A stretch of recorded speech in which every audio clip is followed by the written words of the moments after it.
Hey, it is the 7th round of the US Chess Championship, the first round after the rest day, so players should be ready to fight.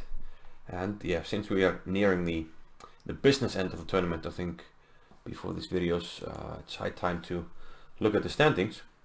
So before this round, Sam Shankland was surprisingly leading with 4.5 out of 6, followed by the usual suspects, Caruana and So, who we of course expected to fight for the title. They have 4 points, followed by Varusian and Akobian on 3.5, and Nakamura and Serebuch on 3. Nakamura having a disappointing tournament so far with 6 draws. And, well, the luck of the draw, as we would have it, Shankland is playing against So in this round, and Caruana against Akobian. So here we have Caruana against Akobian in this video. And Caruana had the white pieces and opened with pawn to e4. Akobian is a French defense player, more or less, and he sticks to his favorite opening: d4, d5, knight c3. I guess this is the most critical line nowadays, and what most strong players play. But there's nothing wrong with knight e2 or e5. But Caruana is showing that, yeah, this is a sharp weapon. Against Lenderman, we saw this bishop to b4, the Vinegar variation. And yeah, bad game by Lenderman, and Caruana won a miniature there. In this one, Akobian plays knight to f6. White pushes the knight, so we have the classical Steinitz.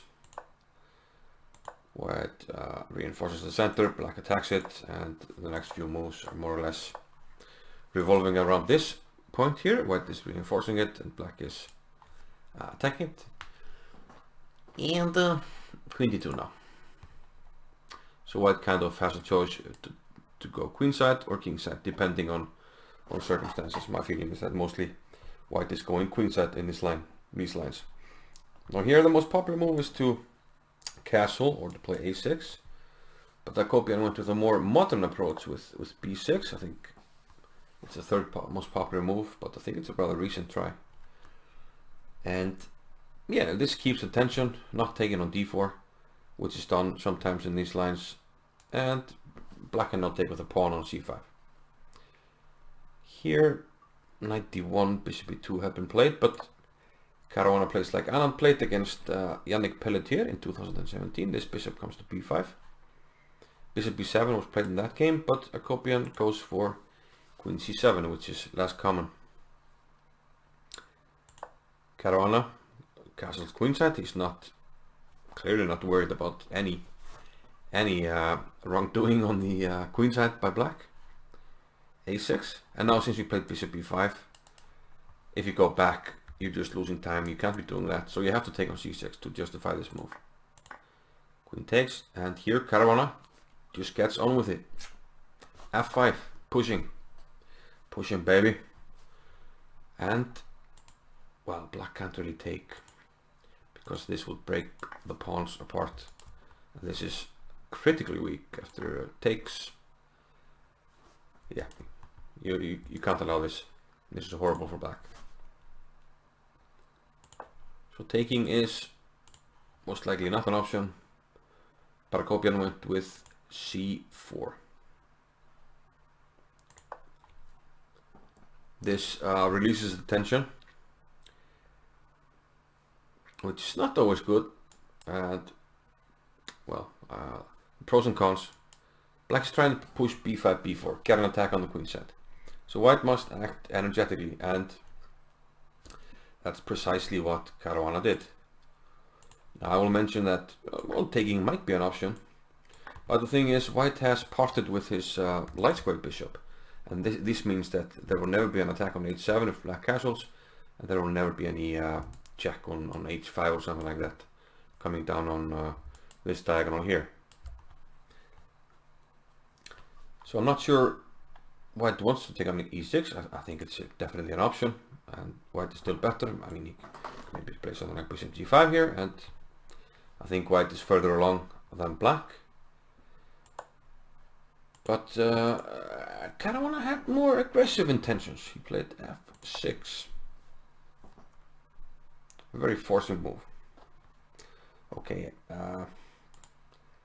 not taking looks just very bad. Takes, you have to take, and you know, we can even just play a move like this, exchange everything, and then this is a horrible weakness. I'm not sure black can even run to the queen side in time here. So Akobian accepted. He took an f6. Pawn takes, and perhaps he should have played here bishop d6. One option, just trying to keep the f-file closed, because as it turned out, the f-file became very, very useful for white. Bishop takes f6. Okay, black is up a pawn, but the king is still in the center, and white is getting menacing on the f-file, especially now after bishop to after b5, which was played. Perhaps you should have played bishop b7 here. That's one option. The idea is that if play goes as in the game, you're at least ready to castle. But after b5, queen to f2, it seems like you're not in time to flee with the king. Black went for b4, but I think already this might be very difficult for black. Here Caruana played knight e2, which is probably just fine. A very interesting move here is to play knight to e4, and the idea is just, you know, you're opening lines, and black can't really do much. And this seems to work for white, and it's very hard to find any defense for black. I mean, if you take with a knight or a bishop, then you're getting hammered on f7. And well, if you don't, you're getting undermined, so it's hard to find a move. Let's just to demonstrate something, like takes e5. We can take on f6. Well, this is probably stronger. And yeah, you can't move this. The king is just getting mated, so overwhelming position for white. This was definitely a very interesting option, knight to e4. And I'm not sure what black can do. Let's say we try to... The problem with moving the bishop is the knight comes to e5 with tempo, hitting the queen. So this is under attack. Okay, we can play here, but this is still attacked. If you take on e4, you just open the d file, and this just mates the king. So this looks very, very, very good indeed for white. But the position was so strong that I think 92 and 94 are both equally good. I mean, 95 is coming anyway, and there's not much to be done. Akobian went for counterplay with b3, but most likely it's too little too late. And it's unbelievable how badly black is getting crushed. He's just sitting at home with these guys. The classical bad French bishop. Black never got it going. Knight to e5. White is just crashing down here. This is... Yeah, it's almost unreal how quickly this escalated. Well, that escalated quickly. Okay, I mean, white is just starting to take here and then take the bishop. So we must try something. Black went for bishop takes e5. Queen takes f7 check. King d8, and now d takes on e5. Looks like black is getting counterplay. B takes a2. I mean, we're threatening to the queen and with jack. But simply king to d2. Just covering the queen square. And this king is just, you know, getting a little bit closer, you know, watching his troops. What's going on the front line, guys? Can I go? Yeah. You know, everything's secured, so he can just move closer. There's no check here. Okay, c3 doesn't do anything. The king's actually okay there. Okay, rook f8, attacking the queen, but okay, he just takes a pawn, and now there's tension on the f-file. Black took on f1. And here the knight is just coming. The knight is coming to d4. It's a very strong knight, attacking the queen, attacking this, and it's, yeah. I still don't believe how quickly black is falling apart here, and how it's just completely without counterplay. Okay, d4. At least this is trying something. This might hang in some lines, but just queen g8, jack, and covering. The g2 pawn, king c7, and now knight takes d4. So d4, okay, it gave up a pawn. It's fairly obvious that Akobian saw this, but the position was already critical. d5 was just to open line for black. He has a light squared bishop, and at least the queen can come to d5 here, as it did, trying to defend something, but it's just too late. Queen takes e6, and if black goes for the trade, I mean, that's not even it's not going to help much. Okay, where to put the king? Maybe king b7, and then we simply pick up this pawn here. Okay, knight takes e5, knight c5 check. I mean, we'll be up 2 pawns here after rook takes a2, and they're passed and connected. And yeah, this is just a technical win. So Akobian at least tried something. Queen a5. I mean, it's check, and we can make a queen, but c3. Knight takes e5 was played. The obvious and logical question is what happens if black makes a new queen here? Well, we take it. Queen takes. And now this king is left all alone to battle these guys coming in. This one sits back, and these guys are in the front line.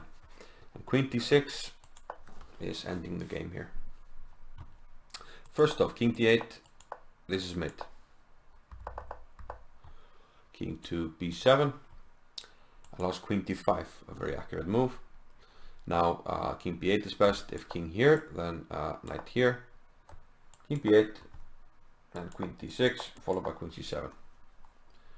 Very nice mate. And the other one was king to I'll go back. Yeah, king to b8, which was slightly longer, but it's knight c6 check. This one, you just get mated very nicely here with knight d8. And this one, there's knight a5. You have to go to c7, and the queen comes in here. Yeah, and knight c6, and we mate like in the first line. So mate in all lines. Unbelievable. Knight takes e5 was played, but it's, yeah, it's too late. Rook f7 to open up for the bishop, and now there are too many strong white pieces around the black king. King b7, and Akobian resigned after queen takes f7, as yeah, the queen landing on c7 will be checkmate. If you know, if you give up your bishop or not, doesn't matter. It's going to be mate. So yeah, another crushing win for Caruana, who seems to be right back and forth, and yeah, made good use of the free day. I mean, he has had a busy schedule lately, so I'm sure he was happy to recharge the batteries, and this puts him, you know, at the top of the table.